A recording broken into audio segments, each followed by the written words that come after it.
नमस्कार दोस्तों, स्वागत है आपका मेरे चैनल कॉमिक्स लाइफ में।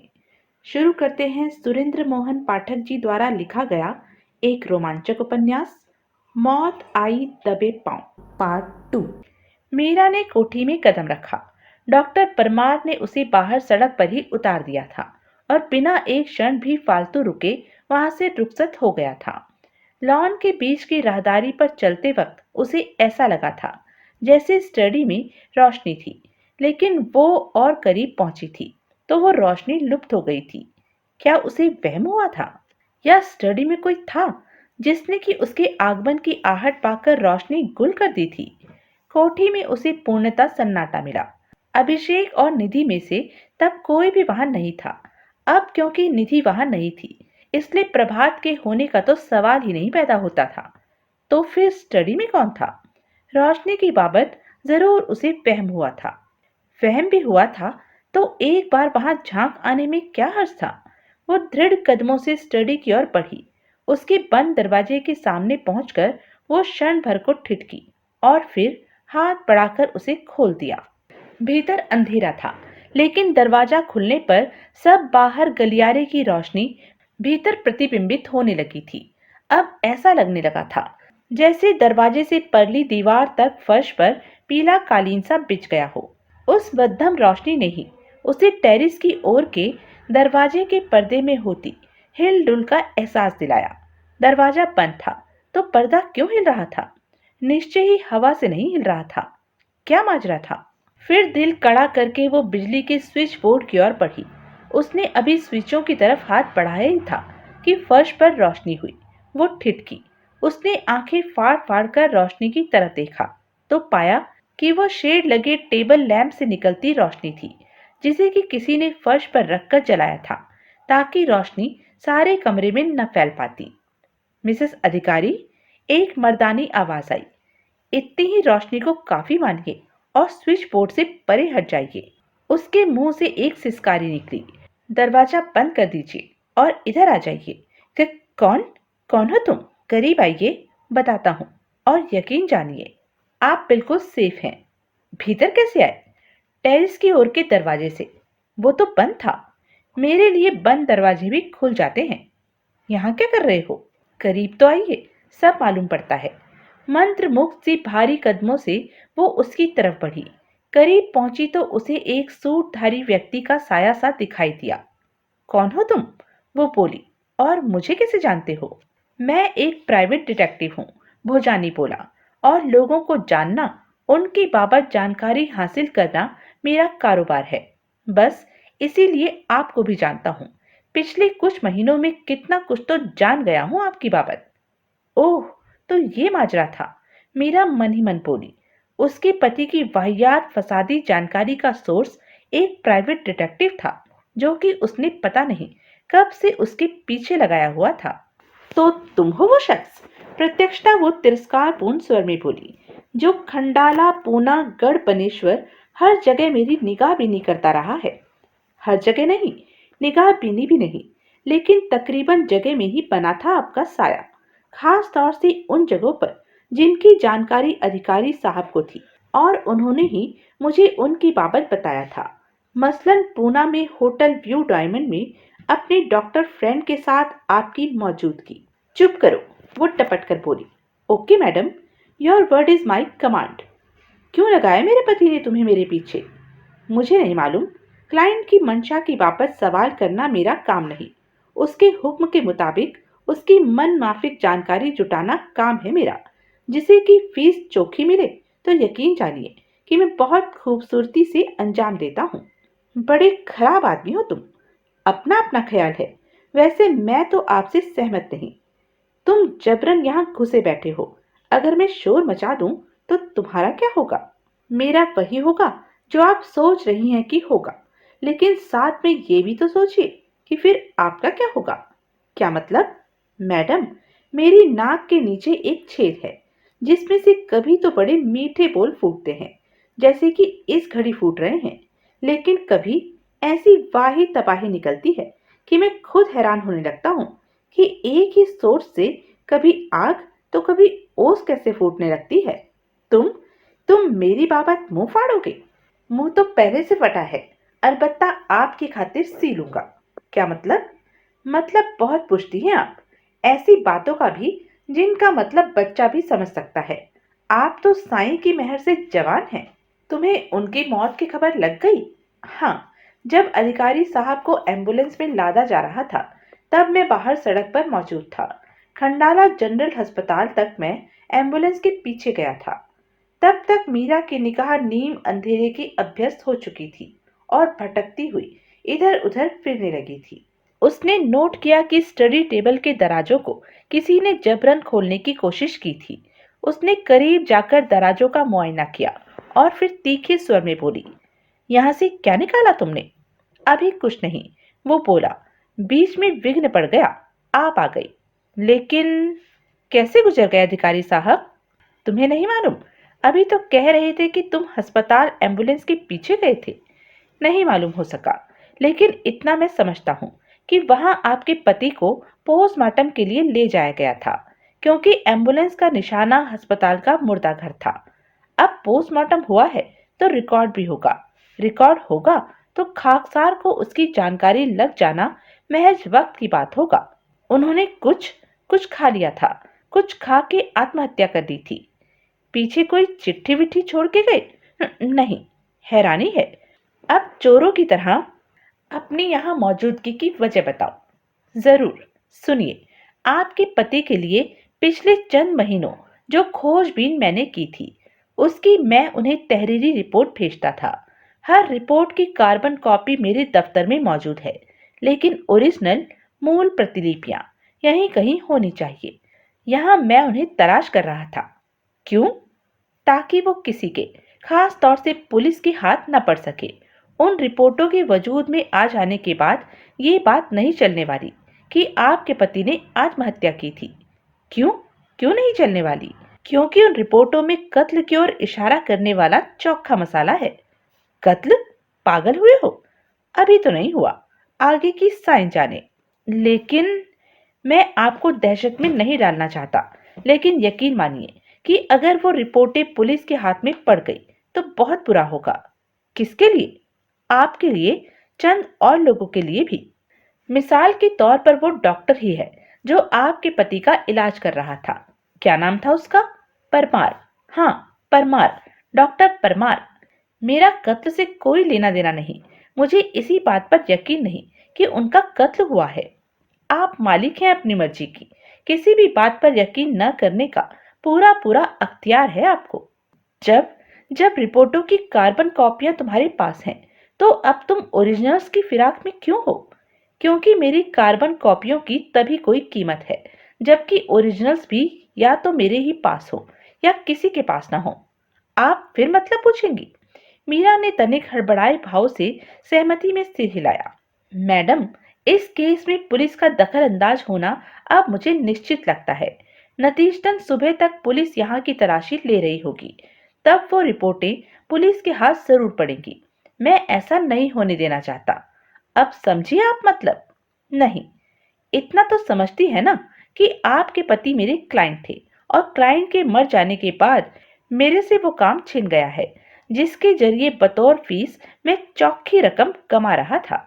हाँ, अब अगर मेरी रिपोर्टों की ओरिजिनल्स मेरे काबू में आ जाए तो वो पुलिस के हाथ नहीं लगेंगी। तब उन्हें उनके वजूद की भी भनक नहीं लगेगी। तब मुझे और सिर्फ मुझे मालूम होगा कि उन रिपोर्टों में क्या विस्फोटक जानकारी छुपी है। अब कुछ समझी? नहीं, इतनी सी बात नहीं समझी कि मैं उस जानकारी को कैश कर सकता हूँ। तुम्हारा इशारा ब्लैकमेल की तरफ है। ब्लैकमेल एक घटिया लफ्ज है, लेकिन तुम्हारी मंशा वही है। मेरी मंशा सिर्फ क्लाइंट तब्दील करने की है। क्या मतलब? फिर मतलब ये मतलब कि अब आप चाहें तो मैं आपके लिए काम कर सकता हूँ। तुम्हारा असल मतलब ये है कि उन रिपोर्टों को तुम मेरे हाथ बेचना चाहते हो। कितनी समझदार है आप। लेकिन ये अगर ब्लैकमेल नहीं तो? खामोश। वो तत्काल खामोश हुई। उसने नोट किया, वो शख्स कान लगाकर किसी आहट को सुनने की कोशिश कर रहा था। वो टेरेस के दरवाजे पर पहुंचा और उसे थोड़ा खोल उसकी ओट में से बाहर झांकने लगा। तब मीरा को भी एक कार के ड्राइव वे पर पहुंचने की आवाज आई। बत्ती बंद कर दो, भोजानी फुसफुसाया। मीरा ने नीचे झुककर फर्श पर रखे टेबल लैंप के स्विच को ऑफ कर दिया। तत्काल स्टडी में अंधकार छा गया। मैं जा रहा हूँ, भोजानी पूर्वता फुसफुसाया।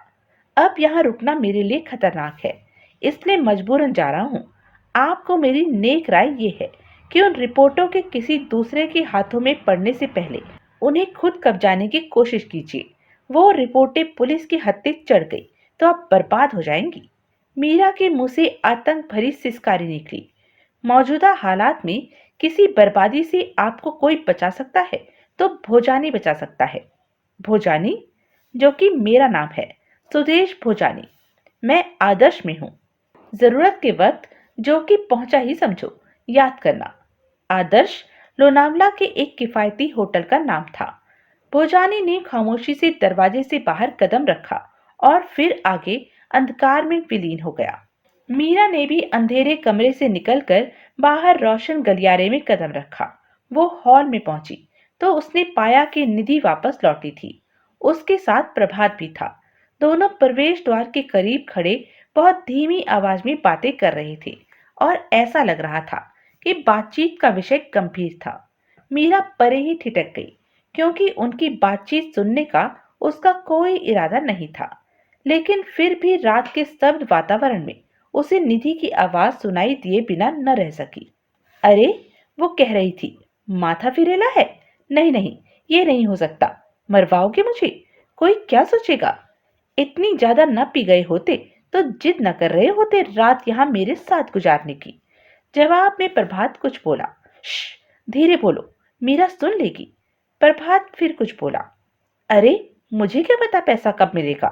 अभी लाश का क्रियाक्रम भी नहीं हुआ कि पैसा पैसा भजने लगे। मैंने कुछ नहीं सुनना। अब टलो। Yes, good night. तत्काल मीरा और पीछे गलियारे में सरक गई। कुछ क्षण बाद उसे मुख्य द्वार बंद होने की और फिर निधि की सीढ़ियां चढ़ने की आवाज आई। मीरा को उसकी कोठी के सामने ड्रॉप कर देने के बाद डॉक्टर परमार ने तुरंत घर जाने की कोशिश न की। वो कुछ क्षण कार में ही बैठा हालिया वाकयात के बारे में सोचता रहा और फिर घर का रुख करने की जगह ओल्ड इन नामक बार में पहुंचा। वहां बार पर जो 3-4 लोग मौजूद थे, उनमें से एक उसे जानता था। उसने खामोशी से उसका अभिवादन किया, जिसका खामोशी से ही डॉक्टर ने जवाब दिया। फिर वो उनसे परे बार काउंटर पर पहुंचा। बारमैन भी उसका परिचित था। डॉक्टर के बिना कुछ कही उसने उसे सिग्नेचर का एक बड़ा पैग और सोडा सर्व किया। रात की उस घड़ी वो बार में उस उम्मीद से आया था कि वहां उसे पहचानने वाला कोई ना होगा। लोनावला जैसी उस छोटी सी जगह में उसका, एक डॉक्टर का, पब्लिक में ड्रिंक करना उसका इमेज खराब कर सकता था।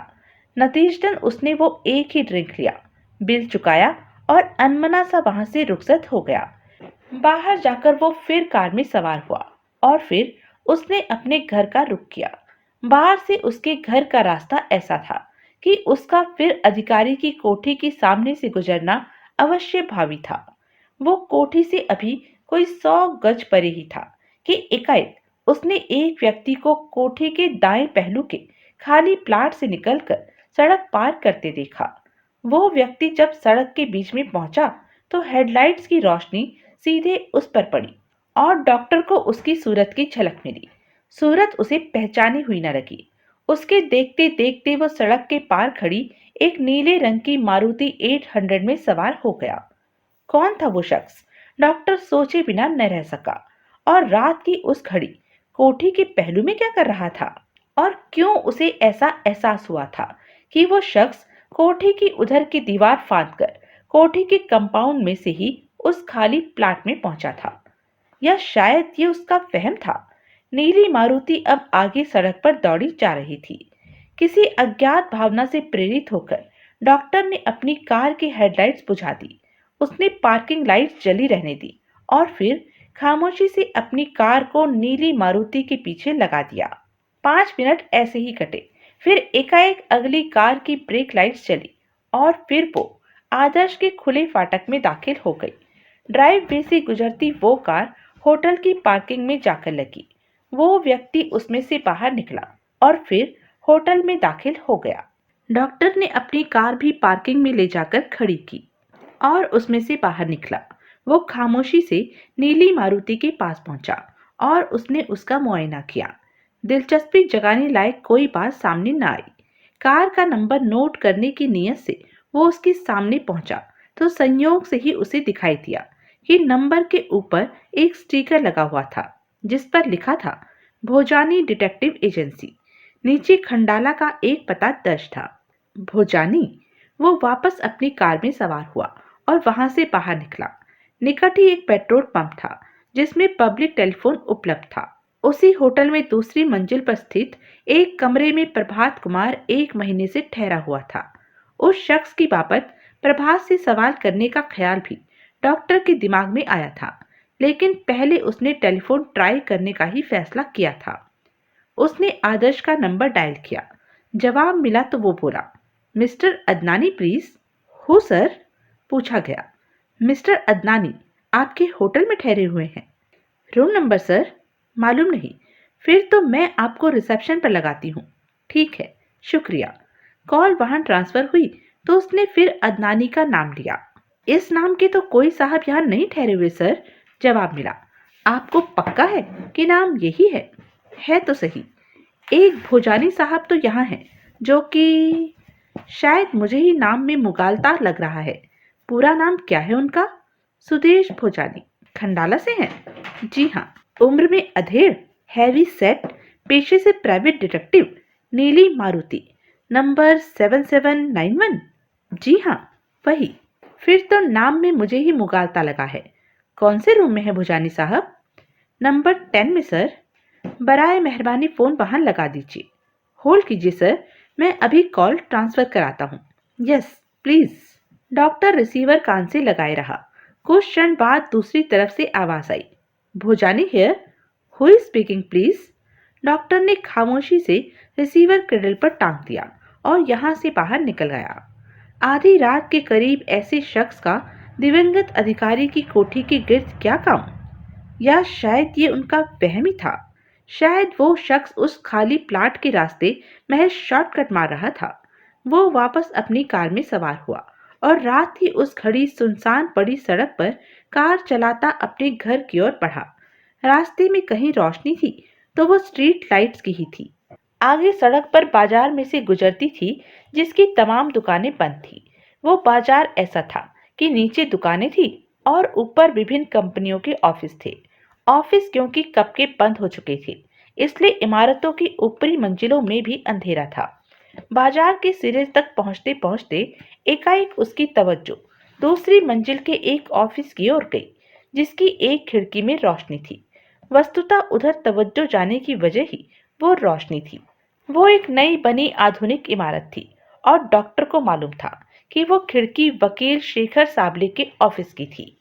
इतनी रात गए साबले के ऑफिस में रोशनी का क्या मतलब? क्या वो इतनी रात गए भी ऑफिस में काम कर रहा था? इतना बिजी रहने वाला वकील तो नहीं था वो। उसकी कार तब तक उस इमारत से आगे निकल आई हुई थी। उसने कार को एक बाजू करके रोका और फिर पीछे झांका।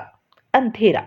जो खिड़की अभी रोशन थी वो अब उसे अंधेरे के गर्त में डूबी दिखाई दी। क्या माजरा था? अगर ऊपर साबले था तो और कुछ देर में वो नीचे सड़क पर पहुंचता ही होगा। उसने कार को पैक किया और उसे ऐसी पोजीशन में ले जाकर खड़ा किया जहां से कि इमारत के पहलू की वो गली दिखाई देती थी जिसमें से कि इमारत की ऊपरली मंजिलों की सीढ़ियां थी। वो प्रतीक्षा करने लगा।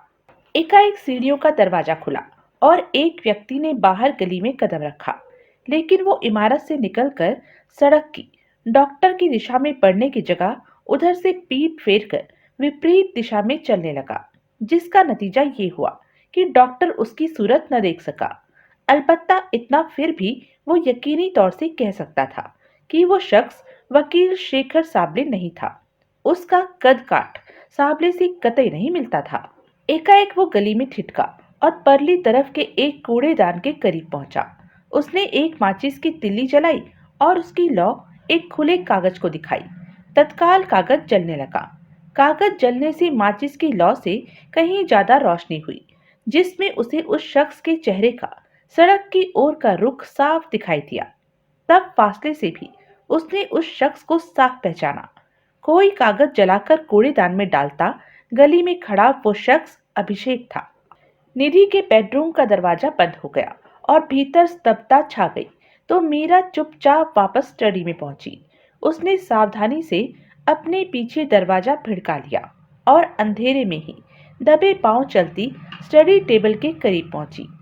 वो उसके पीछे लगी चमड़ा मड़ी कुर्सी पर ढेर हो गई और उत्कंठा के आधिक्य से उखड़ती अपनी सांसों पर काबू करने की कोशिश करने लगी। भोजानी नाम का वो निहायत काइया और बड़बोला शख्स उसे निहायत खौफजदा कर गया था, लेकिन फिर भी एक राय वो ऐसी देकर गया था जिससे उसे पूरी तरह से इत्तेफाक था।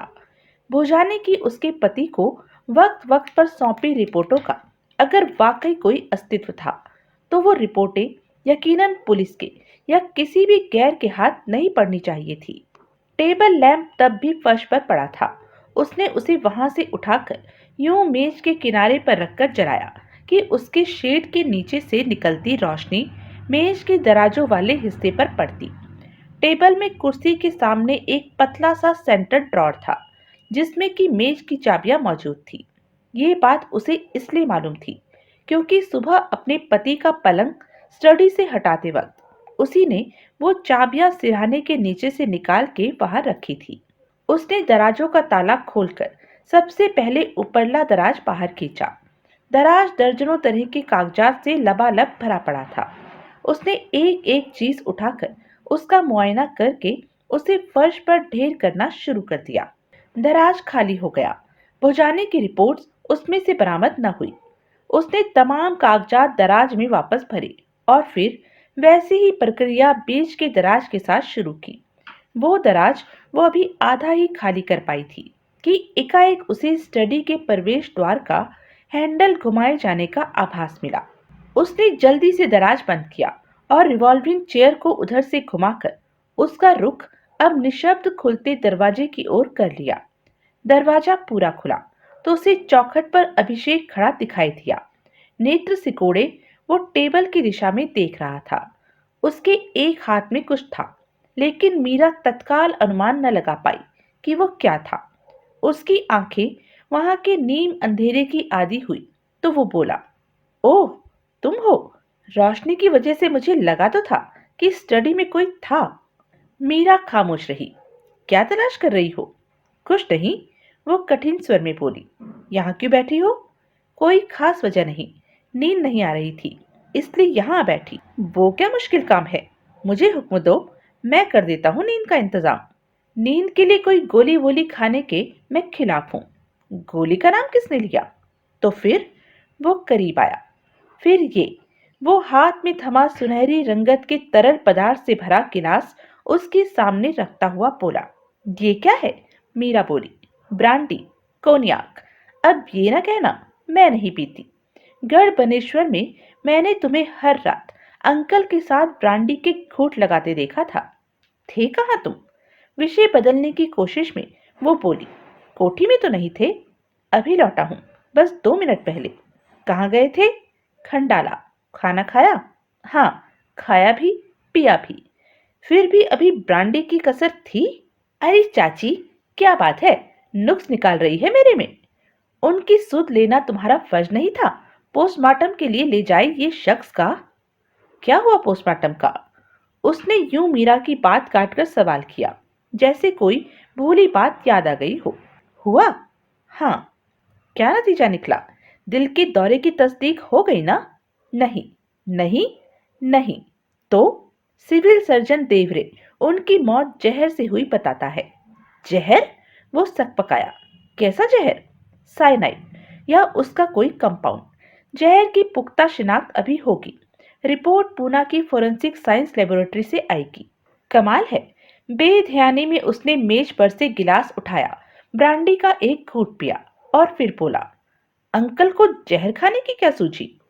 कहा जा रहा है कि जहर उन्हें खिलाया गया भी हो सकता है। यानी कि उसके नेत्र फैले। मर्डर? हाँ। फिर तो पुलिस भी पहुंचती ही होगी, ऐसा ही लग रहा है। वो एक क्षण ठिठका और फिर बोला, आज एक बात पूछूं? वो फिर ठिठका और फिर जैसे जानबूझकर उसने जोड़ा, चाची, तमीज से बात नहीं कर सकते तो?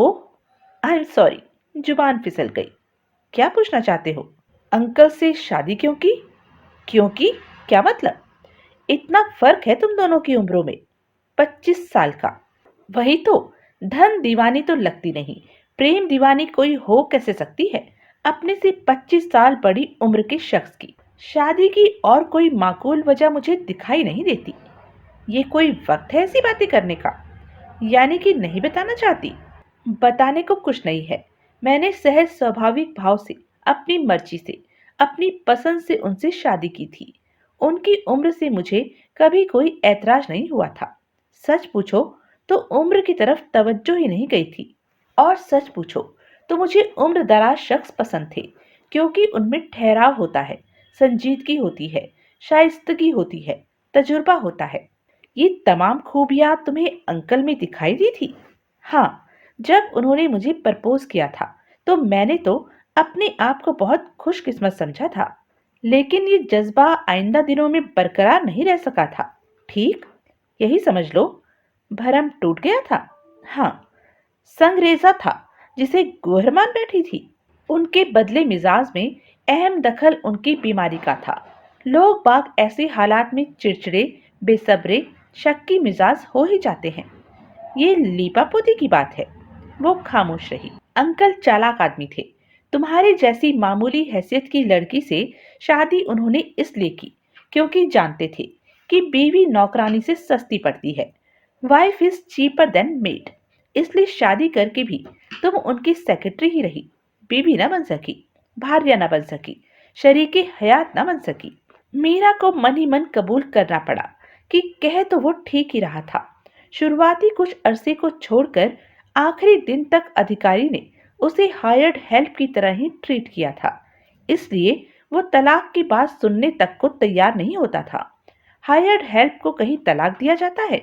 उसे तो चार्जशीट किया जाता है, डिसमिस किया जाता है। बंधुआ मजदूर को कहीं यूं ही आजाद कर दिया जाता है। शादी के पीछे अंकल की क्या मंशा थी वो कह रहा था, ये मुझे बखूबी मालूम है। लेकिन तुम्हारी क्या मंशा थी, ये रिसर्च का विषय है। करना रिसर्च, वो तनिक उपहासपूर्ण स्वर में बोली। जो नतीजा निकले उसकी खबर मुझे भी करना। वैसे एक बात कहूं? कहो। मैं नशे में हूं। उसने ब्रांडी का एक घूंट और भरा। इसलिए समझ लो कि नशे की ओट लेकर ही ये बात जुबान पर ला रहा हूं।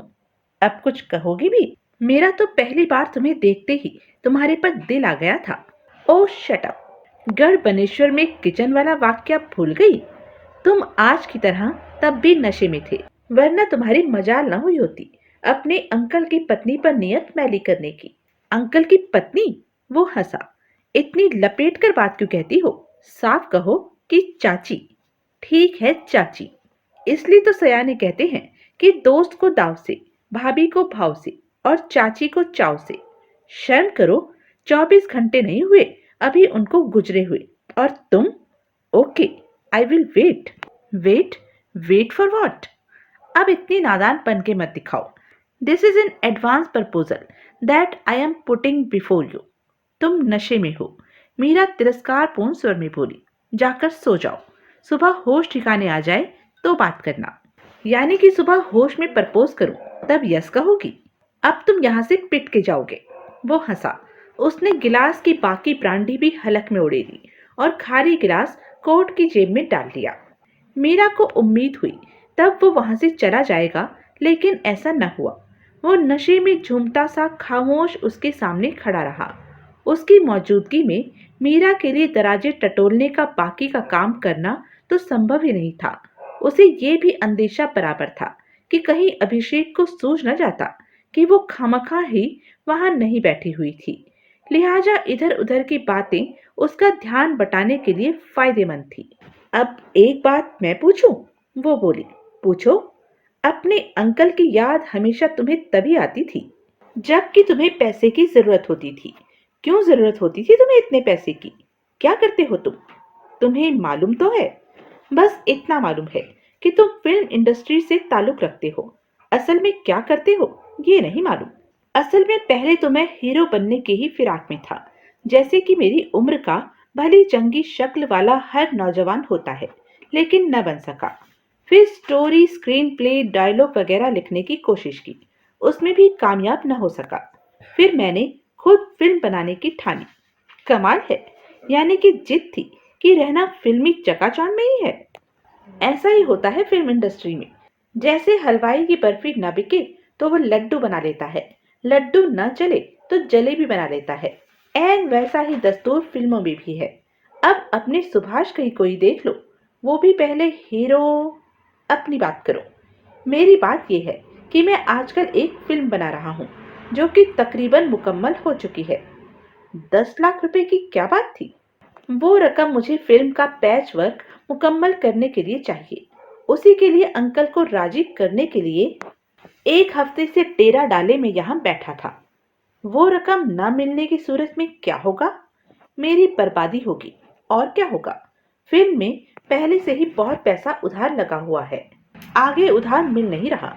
मिले उधार को चुकता करने के लिए फिल्म का कंप्लीट होके रिलीज होना जरूरी है। ऐसा फिल्म का बाकी काम पैच वर्क मुकम्मल हुए बिना हो नहीं सकता। और उस काम के लिए मुझे 10 लाख रुपए चाहिए। न मिले तो? अब तो मिल ही गए समझो। अब तो 10 की जगह 50। उनकी मौत न हुई होती तो तुम्हें रकम देने के लिए राजी न हुए होते तो मुझे फिल्म से हाथ धो लेने पड़ते। क्या मतलब? मुझे नेगेटिव पेज देना पड़ता। फिर मेरी इतने सालों की मुतवातर मेहनत का मालिक कोई और बन जाता। फिर फिल्म को वो मुकम्मल करने रिलीज करता और जो पैसा मैंने कमाना है उसे वो कमाता। यूं अधूरी फिल्म बेचकर भी तो तुम्हें पैसा मिलता, लेकिन वो मुश्किल से इतना काफी होता कि मैं फाइनेंसर का कर्ज चुका पाता। यानी कि वो 10 लाख की रकम जो तुम अपने अंकल से हासिल करने की कोशिश कर रहे थे ही तुम्हें निश्चित बर्बादी से बचा सकती थी। बिल्कुल। वरना क्या मैं तफरीहन यहाँ 1 हफ्ते से डेरा डाले बैठा था? हम्म। लेकिन अब तो बन गया काम। अब तो मुझे खुशी है कि अंकल वक्त रहते परलोक सिधार गए। तुम्हें अपने अंकल की मौत की खुशी है? अरे नहीं बाबा, मैंने तो महज एक मुहावरा सा इस्तेमाल किया था। Figure of speech, you know. मैं दरअसल कहना ये चाहता था कि मौत तो उनकी निश्चित ही थी। 2 महीने बाद मरते तो तब तक मेरा तो काम हो गया था ना। You understand my point? Meera ने सहमति में सिर हिलाया। अब उठो यहाँ से, वो बोला। क्यों? आधी रात हो गई भाई। चलो चल के सो रहे। मीरा ने घूर कर उसे देखा। इकट्ठे नहीं, वो तत्काल बोला। इकट्ठे नहीं, अपने अपने बेडरूम में। मुझे नींद नहीं आ रही।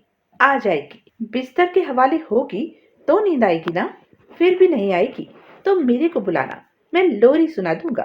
लोरी? राम करे ऐसा हो जाए। वो तरन्नुम में बोला। मेरी निंदिया तो ही मिल जाए, मैं जागूं तू सो जाए। तुम हद से ज्यादा नशे के हवाले हो, मीरा तिरस्कारपूर्ण स्वर में बोली। और निहायत गैर जिम्मेदार भी हो।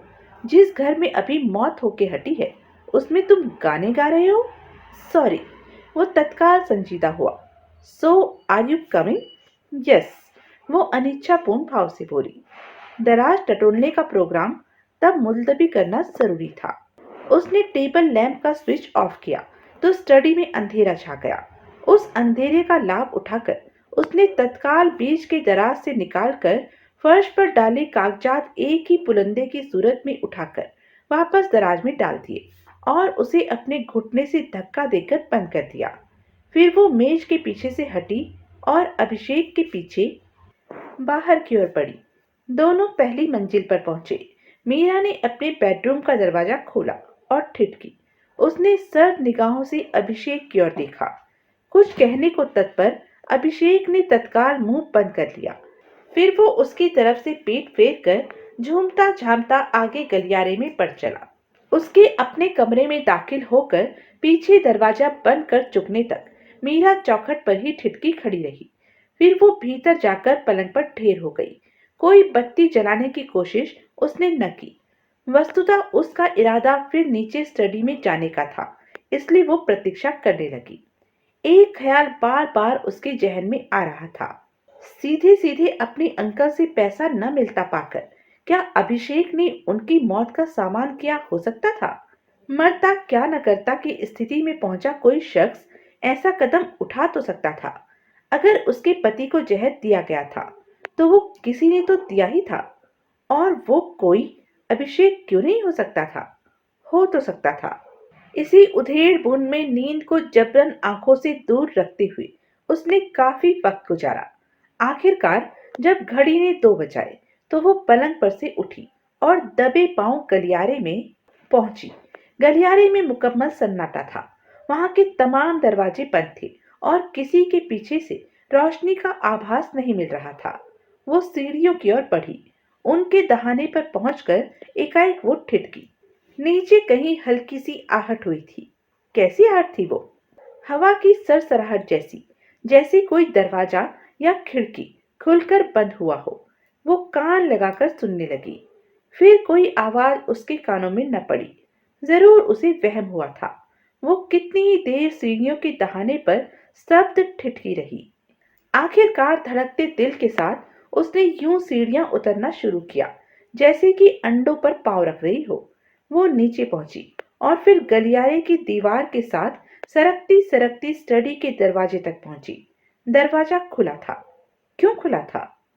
किसी ने खोला था या खुद वो ही दरवाजा बंद करना भूल गई थी। वो मेज के करीब पहुंची। मेज पर टेबल लैंप वहीं पड़ा था जहां की वो उसे छोड़कर गई थी। उसने उसका स्विच ऑन करने के लिए हाथ आगे बढ़ाया तो वो उसकी शेड के साथ छू गया। शेड गर्म था। उसके नीचे हाथ डालकर बल्ब को छुआ तो उसे और भी ज्यादा गर्म पाया। तत्काल उत्कंठा से उसका गला सूखने लगा। शेड और बल्ब से साफ जाहिर हो रहा था कि अभी कुछ ही क्षण पहले कोई वहां था। वो तो कितनी ही देर पहले टेबल लैंप का स्विच ऑफ करके गई थी।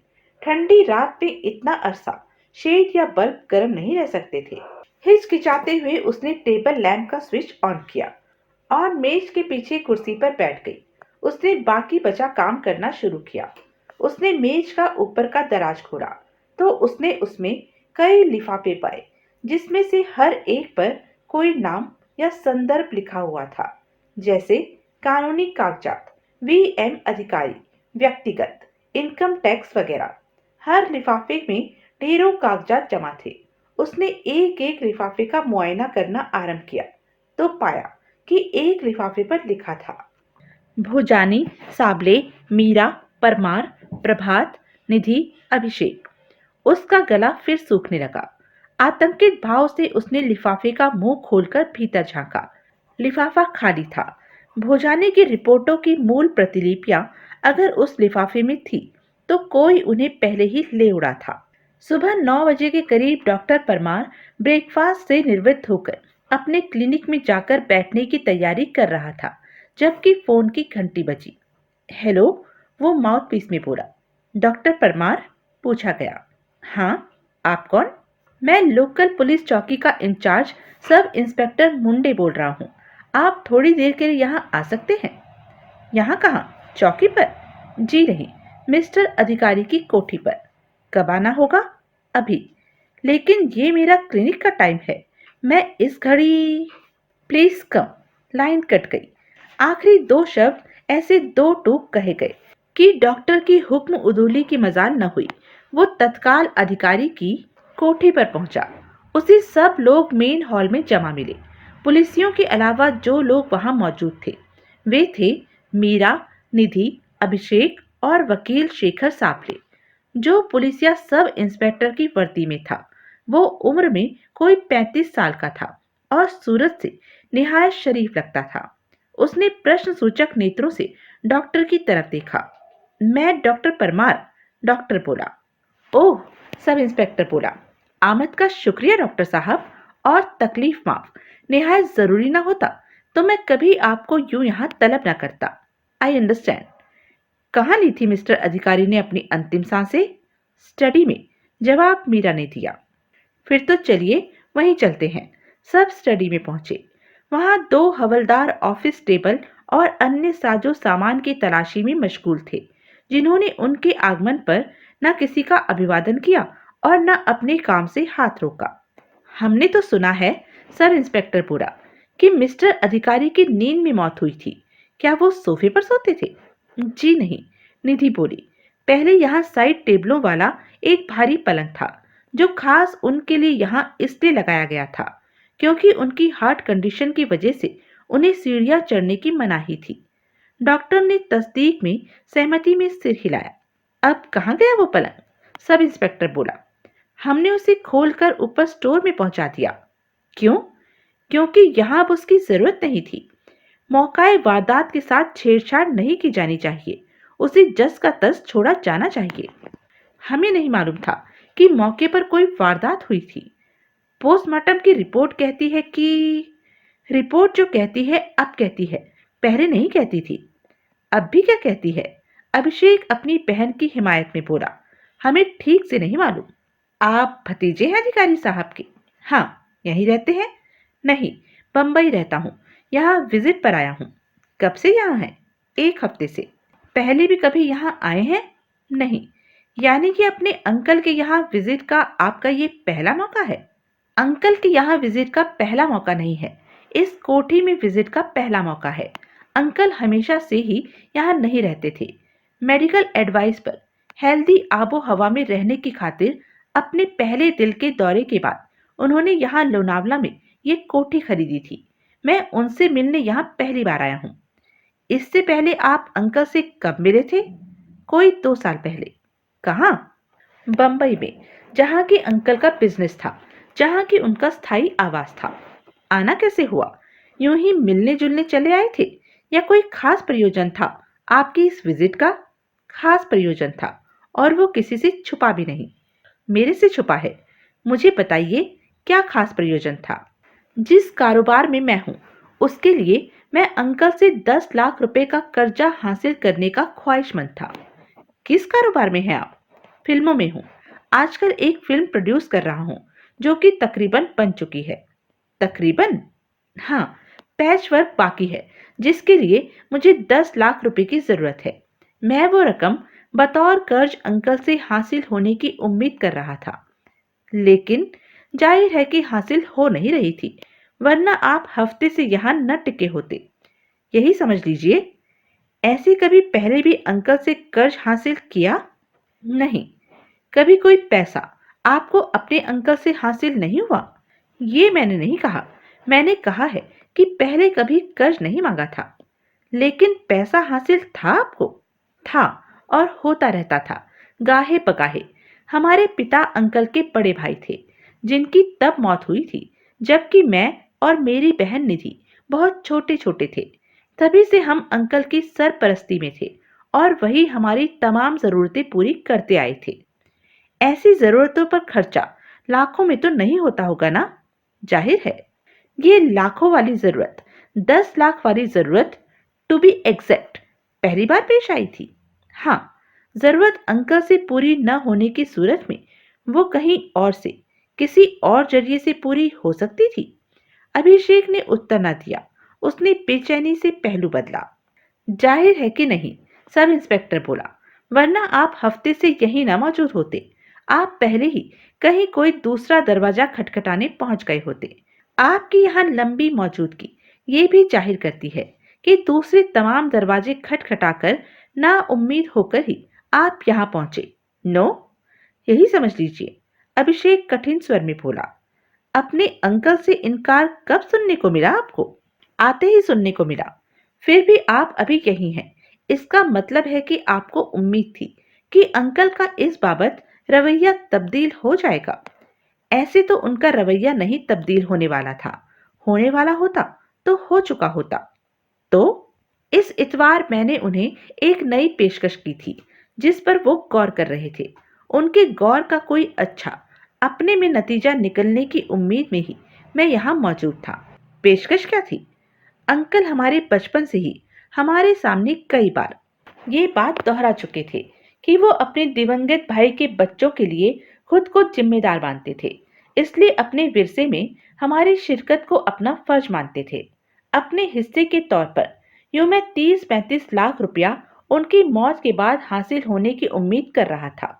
पेशकश ये थी कि अगर वो 10 लाख रुपया मुझे अभी दे देते तो मेरे प्रति अपनी तमाम जिम्मेदारियों से वो अपने आप को मुक्त मान सकते थे। यानी कि आप 30-35 लाख रुपए की आइंदा हासिल होने वाली रकम का 10 लाख में फौरी सौदा करना चाहते थे अपने अंकल से, यही समझ लीजिए। जबकि मुमकिन था कि विरसे में अपने भाई के बच्चों को हिस्सेदार बनाने की उनकी बात असल में महज एक लुभावना नारा ही रही होती, ताकि आप लोगों पर ये रौब गालिब हुआ रहता कि कितने भले, कितने नेक दिल शख्स थे आपके अंकल। हो सकता था अगर ऐसा था तो मेरी मौजूदा पेशकश से वो असलियत भी सामने आ जाती। ऐसा नहीं था, वकील साबले बोला। अपने अंकल के विरसे में तुम और तुम्हारी बहन उनकी बेवा के साथ बराबर के हिस्सेदार हो। So there. ये बात हमें उनकी मौत के बाद आपसे मालूम हुई है, हमें पहले नहीं मालूम थी। अब तो मैं शर्मिंदा हूं कि मैंने अंकल की भली नीयत पर शक किया। आप सब इंस्पेक्टर वकील की तरफ घुमा। वसीयत के बारे में तफसील से कुछ बताएंगे? खास कुछ नहीं है तफसील से बताने के लिए, सिवाय इसके कि उनकी संपत्ति में मीरा, निधि और अभिषेक बराबर के हिस्सेदार हैं। वो वसीयत कहाँ है? मैं उनका लीगल एडवाइजर था, इसलिए मेरे पास है। वो उनकी इकलौती और आखिरी वसीयत है। होनी तो चाहिए। चाहिए क्या मतलब? मतलब यही कि अगर उन्होंने कोई वसीयत खुद ही तैयार न कर ली हुई हो या किसी और वकील से तैयार न करवा ली हो, तो जो वसीयत मेरे पास है वही उनकी आखिरी और इकलौती वसीयत थी।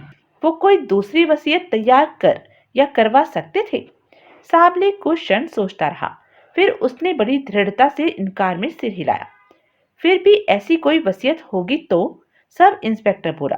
यही कहीं होगी, किसी दूसरे वकील के पास होगी, तो वो उसके साथ सामने आता ही होगा। नहीं होगी, बड़े यकीन से कह रहे हैं आप? देखिए, बात यह है, मिस्टर अधिकारी ने परसों मेरे ऑफिस में फोन करके ये संदेश छोड़ा था कि मैं कल सुबह 9 बजे उनकी वसीयत की कॉपी के साथ उनके कुछ नए निर्देशों को नोट करने के लिए यहाँ आऊं।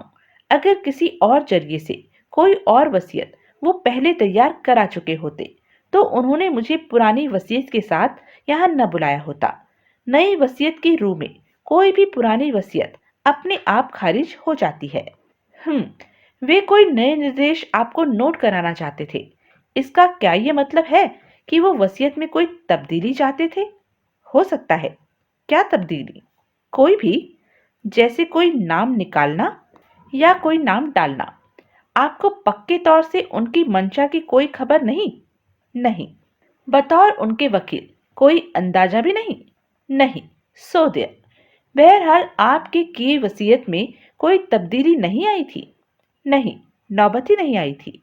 मिस्टर अधिकारी की चल अचल संपत्ति का मोटे तौर पर क्या ब्यौरा है? अचल संपत्ति की वैल्यूएशन तो अभी होगी, अलबत्ता चल संपत्ति 1.5 करोड़ की है, जिसमें कि 3 हिस्सेदार हैं, बेवा, भतीजी और भतीजा। हाँ, आप तो बड़े खुशकिस्मत निकले जनाब। सब इंस्पेक्टर अभिषेक की तरफ घूमा। अभी कल तक आप 10 लाख की रकम के लिए मारे मारे फिर रहे थे, और आज आधा करोड़ तो बस मिला ही समझिए। अभी और भी बहुत कुछ मिलेगा। इंस्पेक्टर अभिषेक शुष्क स्वर में बोला। अपने अंकल की मौत को मैं अपनी खुशकिस्मती तस्लीम नहीं कर सकता। Very well said. मैं ऐसे उद्गारों की कद्र करता हूँ। Thank you. बशर्ते कि वो फर्जी ना हो, नुमाइशी ना हो, वक्त की नजाकत के मुताबिक फरमाइशी ना हो। अभिषेक के चेहरे पर अप्रसन्नता के भाव प्रकट हुए, लेकिन वो मुंह से कुछ न बोला। तभी स्टडी का दरवाजा खुला और चौखट पर एक सिपाही प्रकट हुआ। उसने सब इंस्पेक्टर को कुछ इशारा किया, जिसके जवाब में वो लंबे डग भरता दरवाजे पर पहुंचा, और फिर वो दोनों गलियारे में कहीं दृष्टि से ओझल हो गए। कुछ क्षण बाद अपनी वर्दी की दाईं जेब में कुछ रखता हुआ वो वापस लौटा और ऑफिस टेबल के करीब पहुंचा, जिसके दराज तब भी तलाशी लेते पुलिसियों की तवज्जो की मरकज थे। सब इंस्पेक्टर धीमे शब्दों में उनसे कुछ बातें करने लगा। तभी वकील साबले भी उनके करीब पहुंच गया और फिर वो भी बातचीत में शामिल हो गया। तत्काल ऐसा लगने लगा जैसे साबले किसी बात पर ऐतराज जाहिर कर रहा था, लेकिन पुलिसिये उसकी किसी बात को खातिर में लाते नहीं मालूम हो रहे थे। स्टडी में मौजूद बाकी सबके कान खड़े थे, लेकिन डॉक्टर परमार, क्योंकि टेबल के कदरन करीब था, इसलिए सिर्फ वो ही इक्का दुक्का कोई लफ्ज सुन पा रहा था, जिनसे उसको ये अंदाजा हो रहा था कि बहस का मुद्दा हथपराण की एक चेकबुक और बैंक के वाउचरों के कुछ अटपन्ने थे। फिर सब इंस्पेक्टर ने कोई सख्त बात कही, प्रत्यक्षता, जिसके जवाब में साबले मेज के करीब से हटकर घरवालों के पास वापस लौट आया। कुछ क्षण बाद सब इंस्पेक्टर भी उनके करीब पहुंचा और निधि से संबोधित हुआ। आप कब से यहाँ हैं? 1 महीने से, निधि बोली। आपकी विजिट तो काफी लंबी रही, काफी से भी ज्यादा। मैं पूरी गर्मियां यहीं बिताने का इरादा लेकर आई थी। वजह? क्योंकि आप खंडाला के एलिस्टन थिएटर ग्रुप से संबंध है। निधि ने हैरानी से उसकी तरफ देखा और फिर हामी भरी। उसी ग्रुप से संबंध मिस्टर प्रभात कुमार से वाकिफ है? हाँ, गहरी वाकिफियत है। हाँ, कितनी गहरी? मैं मैं उससे शादी करने वाली हूँ। आपके अंकल को आपके इस इरादे की खबर थी? थी तो सही। उन्हें ये शादी मंजूर थी? जी नहीं, नहीं मंजूर थी। सख्त ऐतराज था। ऐतराज की वजह? उन्हें प्रभात नापसंद था। नापसंद क्या था? फूटी आंख नहीं सुहाता था। किसी के इतना खिलाफ कोई सिरफिरा आदमी ही हो सकता था। निधि, मीरा तीखे स्वर में बोली, but that's God's truth and is known to everybody. आप इधर मेरे से बात कीजिए। सब इंस्पेक्टर बोला। क्या कहते थे आपके अंकल प्रभात के बारे में? कहते थे कि अगर मैंने प्रभात से शादी की तो वो अपनी वसीयत में से मेरा नाम हटा देंगे और फिर मुझे उनकी तमाम चल और अचल संपत्ति में से एक फूटी कौड़ी भी नहीं मिलेगी। ऐसा उन्होंने साफ कहा था? जी हाँ, न सिर्फ मुझे कहा था बल्कि मुझे हिदायत दी कि मैं ये बात प्रभात को भी बता दूं। उसे किस लिए? उनका ख्याल था, बेजा बेबुनियाद ख्याल था, कि प्रभात को इस बात की खबर मिलती कि मुझे अंकल की दौलत में से हिस्सा नहीं मिलने वाला था तो खुद वो ही मेरे से कन्नी कतराने लगता। आपने बताई थी ये बात प्रभात को? हाँ, बताई थी। मैं उससे कुछ नहीं छुपाती। सुनकर आपसे कन्नी कतराने लगा था वो? हरगिज भी नहीं, सवाल ही नहीं पैदा होता था। आई सी। अपनी बीमारी से तंग मेरे अंकल इतने चिड़चिड़े और फसादी शख्स हो गए थे कि वो प्रभात के क्या, सारी दुनिया के खिलाफ थे। मुझे पूरी गारंटी है, प्रभात की जगह कोई और लड़का भी होता तो उसकी बाबत भी उनके ऐसे ही ख्यालात होते। वो बिस्तर के हवाले थे, खुद पराधीन थे, इसलिए अपने इर्द गिर्द के लोगों की स्वाधीनता उन्हें चुभती थी। किसी को तंदुरुस्त और खुश देखकर, उसी जिंदगी को एंजॉय करता पाकर उन्हें खुंदक आती थी। निधि, मीरा ने फिर उसे टोका। तुम ही आफरीन हो जो उनकी बर्दाश्त कर लेती थी, हमसे तो नहीं होता था। मीरा खामोश रही। सब इंस्पेक्टर कुछ क्षण बारी बारी मीरा और निधि का मुआयना करता रहा और फिर डॉक्टर परमार की तरफ घूमा। आपकी इस बाबत क्या राय है डॉक्टर साहब? आपको मिस निधि की राय के इत्तेफाक है? है तो सही, डॉक्टर हिचकिचाता हुआ बोला। Mister Adhikari was a difficult patient, no doubt. आपके लिए भी डिफिकल्टी खड़ी करते थे? बहुत ज्यादा। आई सी। वो कुछ क्षण सोचता रहा और फिर बोला, अब ये बात स्थापित हो चुकी है कि मिस्टर अधिकारी की मौत जहर से हुई थी, जो कि उन्होंने आत्महत्या की नीयत से खाया था। मीरा जल्दी से बोली, कत्ल की नीयत से खिलाया गया भी हो सकता है, लेकिन फिलहाल अगर आप ही की बात को मान लिया जाए तो अहम सवाल ये पैदा होता है कि वो जहर उन्हें हासिल कैसे हुआ। साइनाइड जैसा जहर कोई नमक मिर्च मसाले की तरह घर में तो रखने की चीज होती नहीं कि कोई भी उठे और जाकर चुटकी भर ले। कोई कुछ न बोला। मिसेस अधिकारी, मुझे मालूम हुआ है कि आप नींद के 2 कैप्सूल हर शाम को उनके सिरहाने रखती थी, जिन्हें कि वो सोने से पहले खाते थे। जी हाँ, मीरा बोली। ऐसा हमेशा की तरह परसों शाम भी आपने किया था? हाँ। किस वक्त? हमेशा वाली वक्त थी, 8 बजे के करीब, तब जब मैं उनके पास से डिनर के बर्तन वापस उठाने गई थी। डिनर वे यहीं करते थे? पहले तो वो डिनर और लंच बाकी लोगों के साथ डाइनिंग टेबल पर बैठकर किया करते थे। अलबत्ता ब्रेकफास्ट वो हमेशा यहीं करते थे, लेकिन पिछले इतवार से उन्होंने डिनर यहाँ मंगाना शुरू कर दिया था। क्यों? मीरा हिचकिचाई। इस क्यों का जवाब ये नहीं देगी। अभिषेक तल्खी से बोला, मैं देता हूँ। क्योंकि उन्हें मेरे से आदम बू आने लगी थी। उन्हें मेरा उनके करीब बैठना नागवार गुजरने लगा था। अब क्योंकि मैं तो डिनर टेबल से टलने का इरादा रखता नहीं था, इसलिए उन्होंने डिनर यहाँ मंगाना शुरू कर दिया था। तो सब इंस्पेक्टर मीरा की तरफ घूमा। 2 कैप्सूल आपने उनके सिरहाने तब रखे थे जबकि वो डिनर से फारिग हो चुके थे।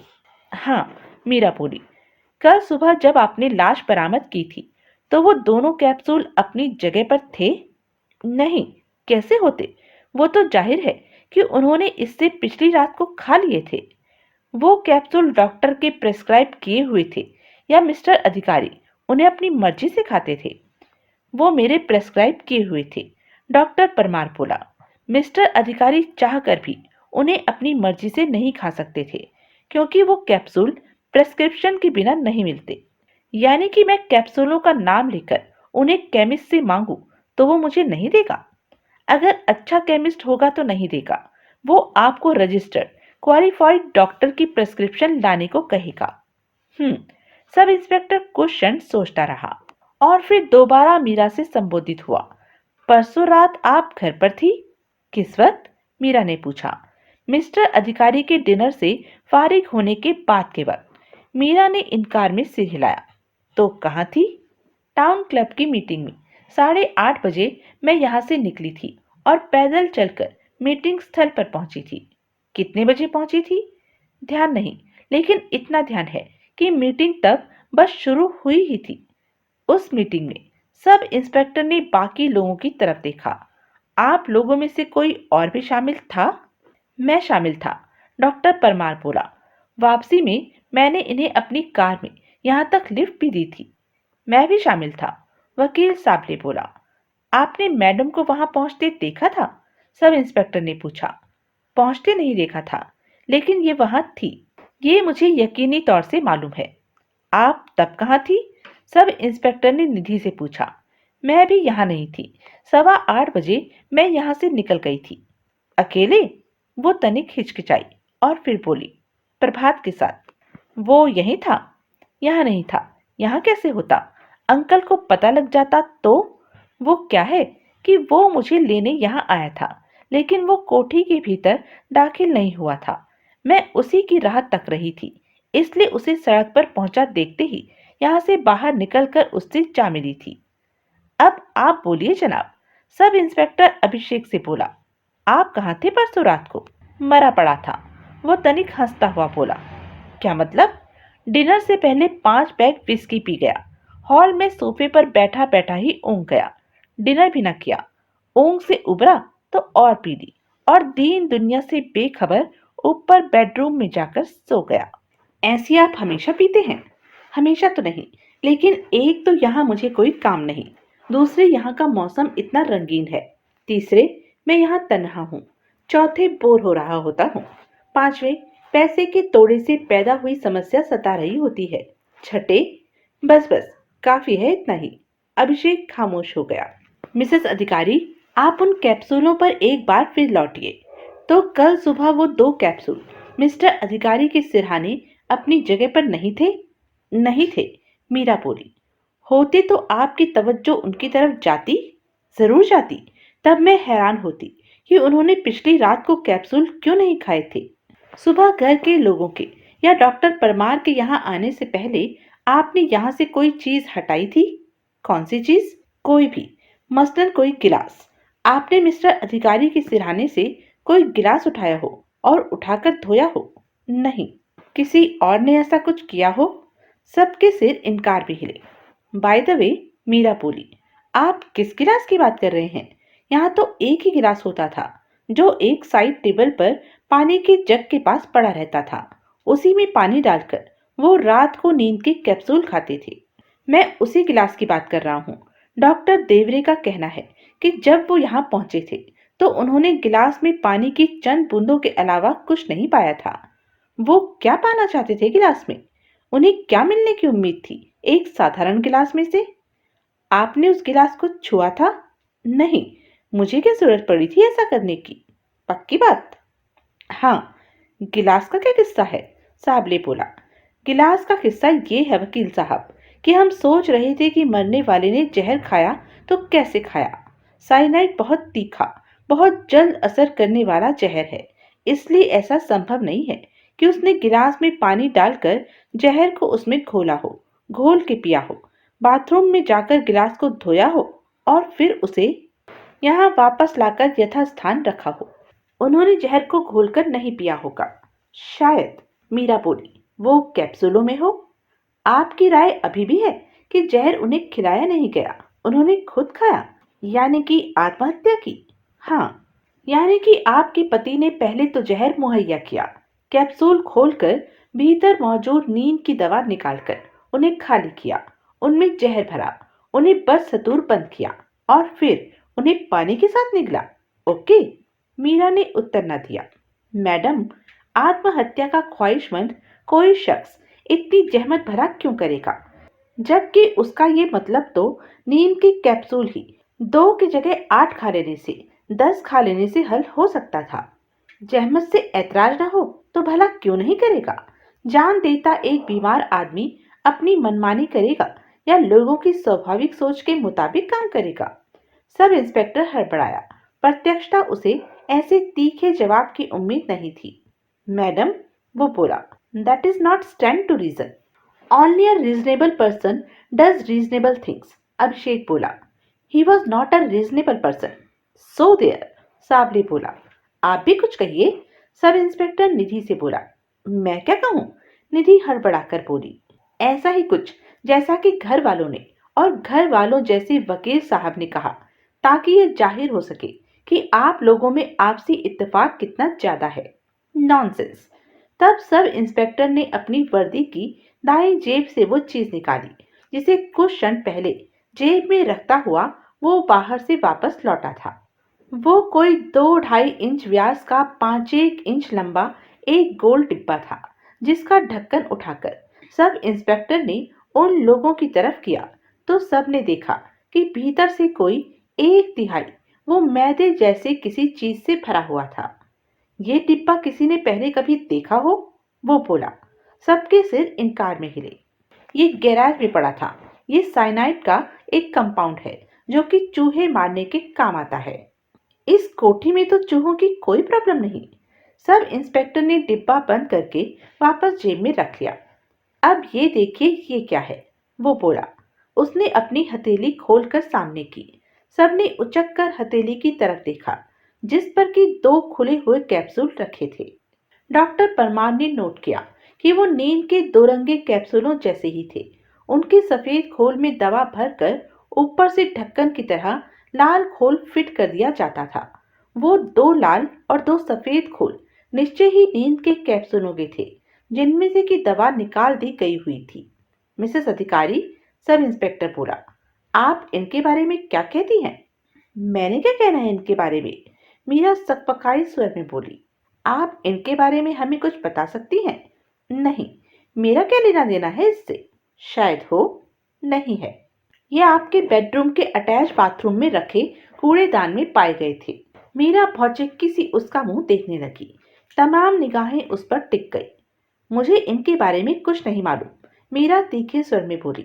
अगर ये वहां थे जहां आप कहते हैं कि ये थे, तो जरूर इन्हें किसी और ने वहां डाला होगा। किसने? कत्ल का केस तो आप इसे मानती नहीं। अगर ये आत्महत्या का केस है तो फिर ऐसा कौन करेगा? जाहिर है कि खुद आत्महत्या करने वाला, क्योंकि उसके आत्मघाती इरादों की भनक और किसी को तो हो नहीं सकती थी। अब वो भला ऐसा क्यों करेगा? उसे इससे क्या हासिल? खुद जान से जाता कोई शख्स ऐसी नामकूल हरकत अपनी बीवी के खिलाफ भला क्यों करेगा? क्यों करेगा? मीरा के मुंह से निकला। नहीं करेगा, लेकिन कातिल ऐसा कर सकता है। उसकी मंशा हो सकती है अपनी करतूत किसी और के मत्थे मरने की। यानी कि, साबले बोला, आप मान चुके हैं कि ये एक कत्ल का केस है। मौजूदा हालात में आपको क्या लगता है? वकील ने उत्तर न दिया। वो निगाहें चुराने लगा। यानी कि, डॉक्टर परमार बोला, आप मानते हैं कि मिसेस अधिकारी कातिल नहीं? ये मैंने कब कहा? सब इंस्पेक्टर बोला। कहा तो नहीं, लेकिन जब आप मानते हैं कि कातिल ने ये कैप्सूल अपनी करतूत इनके मत्थे मरने की नीयत से इनके कमरे में प्लांट किए हैं, तो फिर ये तो कातिल नहीं हो सकती ना? हो सकती हैं। वो कैसे? इन्होंने ऐसा खुद किया हो सकता है, ताकि कैप्सूलों के ये खोल बरामद हो तो सहज ही ये मान लिया जाए कि कोई इन्हें फंसाने की कोशिश कर रहा था। तौबा, बड़ी भ्रष्ट सोच है आपकी। मैंने ऐसा कुछ नहीं किया, मीरा तीव्र विरोधपूर्ण स्वर में बोली। लेकिन ये भी एक संभावना है, सब इंस्पेक्टर बोला। इस बात से आप इनकार नहीं कर सकती। मीरा के मुंह से बोलना फूटा। उसने बेचैनी से पहलू बदला। एक बात और, सब इंस्पेक्टर बोला। ऑफिस टेबल के मुआयने से साफ जाहिर होता है कि उसके दराजों के कंबाइंड लॉकिंग सिस्टम के साथ छेड़खानी की गई थी। किसी ने हाल ही में दराजों के ताले को जबरन खोलने की कोशिश की थी। वो अपने कथन का प्रभाव अपने श्रोताओं पर देखने के लिए क्षण भर को रुका और फिर बोला, किसी ने इस बाबत कुछ कहना हो? कोई उत्तर न मिला। किसी ने दराजों की पड़ताल करने की कोशिश की हो? कोई कुछ न बोला। मिसेस अधिकारी, आपने भी नहीं। आखिर आप हतप्राण की पत्नी थी और ऐसी किसी पड़ताल का आपको पूरा पूरा अख्तियार था।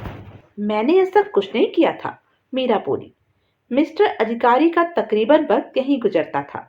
उनकी जिंदगी में अगर किसी ने ऐसी कोई हरकत की होती तो वो उनकी जानकारी में जरूर आई होती।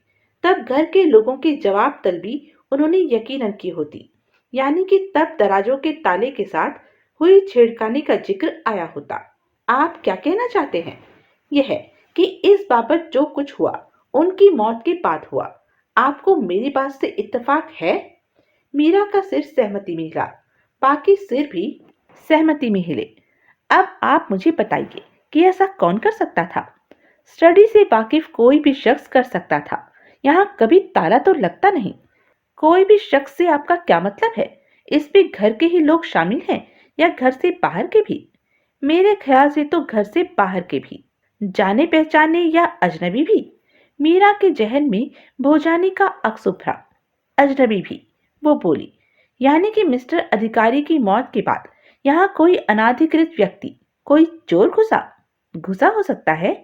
चोर के जिक्र पर साबले बोला, मैं भी कुछ कहना चाहता हूँ। आप क्या कहना चाहते हैं? पिछली रात कोई मेरे लॉ ऑफिस में जबरन घुसा था। आपने रिपोर्ट दर्ज कराई? अभी आज सुबह ही तो मुझे ये बात मालूम हुई है। ऑफिस से मैं सीधा यहाँ आ गया था, इसलिए नहीं दर्ज कराई। मैं अब आपको रिपोर्ट कर रहा हूँ कि कल रात किसी वक्त मेरे ऑफिस में कोई चोर घुसा था। क्या ले गया? अभी मालूम नहीं। क्यों नहीं मालूम? क्योंकि प्रत्यक्षता तो कुछ चोरी गया मालूम पड़ नहीं रहा। ऑफिस की कैश बॉक्स में कुछ रुपया था, वो सही सलामत है। टेलीफोन, टाइपराइटर जैसी चीजें भी सही सलामत हैं। एक एक चीज की बारीक पड़ताल के लिए वक्त चाहिए, जो कि सुबह मेरे पास था नहीं। आपको पता कैसे चला कि भीतर कोई घुसा था? फाइलिंग कैबिनेट का ताला टूटा पड़ा था। यानी कि चोर फाइलें चुराने आया था? फाइलें तो नहीं, लेकिन कोई खास फाइल, कोई खास दस्तावेज उसका निशाना हो सकती थी। अब मैं एक एक फाइल का एक एक कागज टटोलूं तो पता चले कि कोई कागज गायब है या नहीं। कोई बड़ी बात नहीं कि तब भी पता न चले। ऐसा आप करेंगे? जाहिर है कि करूंगा। यहाँ से फारिग होते ही करूंगा। जब आप ऐसे पड़ताल शुरू करें तो सबसे पहले दिवंगत मिस्टर अधिकारी के ही कागजात चौकस कीजिएगा। ठीक है। कोई डॉक्यूमेंट गायब हो तो फौरन हमें खबर कीजिएगा। ठीक है। उस वार्तालाप के दौरान परमार बड़े गौर से अभिषेक का मुआयना कर रहा था।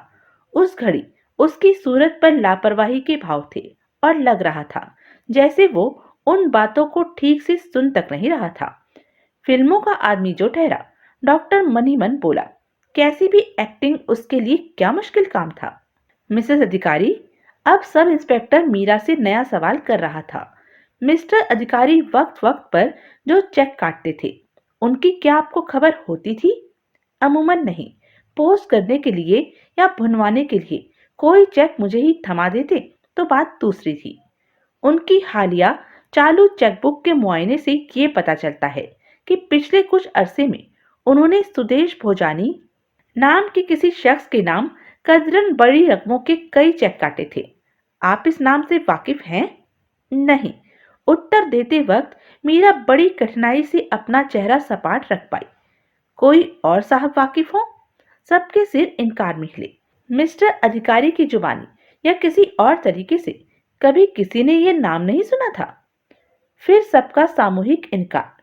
हमारा ख्याल है कि ये भोजानी नाम का शख्स कोई प्राइवेट डिटेक्टिव है। कोई बुनियाद भी है इस ख्याल की? निधि बोली। या ऐसे ही सोच लिया? ऐसे ही नहीं सोच लिया, बुनियाद बराबर है। क्या बुनियाद है? आपके अंकल को कुछ ऐसी बातों की जानकारी थी और जिनका जिक्र उन्होंने गाहे बगाहे अपने वकील मिस्टर साबले साहब से किया था, जिसे वो खुद हासिल नहीं कर सकते थे। वो जानकारी उन्होंने किसी प्राइवेट डिटेक्टिव के जरिए मुहैया की हो सकती है। कैसी जानकारी? मीरा सशंक भाव से बोली। यही हमारा सवाल सावली साहब से था, लेकिन ये गोल मोल बातें ही करते हैं। साफ साफ ठीक ठीक कुछ बताते नहीं। क्लाइंट और वकील के बीच की प्रिविलेज कम्युनिकेशन की दुहाई देते हैं। तभी साबले ने प्रतिवाद के लिए मुंह खोला, लेकिन सब इंस्पेक्टर ने उसे हाथ उठाकर पहले ही चुप करा दिया। अभी हमें आपका जवाब कबूल है, इसलिए खातिर जमा रखिए, इसलिए आगे की आगे देखेंगे। और उसके स्वर में दृढ़ता का पुट आ गया। जरूर देखेंगे। क्या देखेंगे? साबले बोला। पता चल जाएगा। पहले जरा ये सुदेश भोजानी मिल जाए। हिंदुस्तान में ये धंधा अभी नया है। आसपास खंडाला, बंबई, पूना वगैरह तक कोई 150 प्राइवेट डिटेक्टिव तो होंगे नहीं। अगर ये भोजानी वाकई प्राइवेट डिटेक्टिव है तो मिल जाएगा, जरूर मिल जाएगा। कम से कम मीरा और डॉक्टर परमार को उसकी बात पर पूरा यकीन था। तो यह थी अब तक की कहानी। आगे की कहानी जानने के लिए बने रहें मेरे साथ। और हाँ, मेरे चैनल को लाइक, शेयर और सब्सक्राइब करना ना भूलें।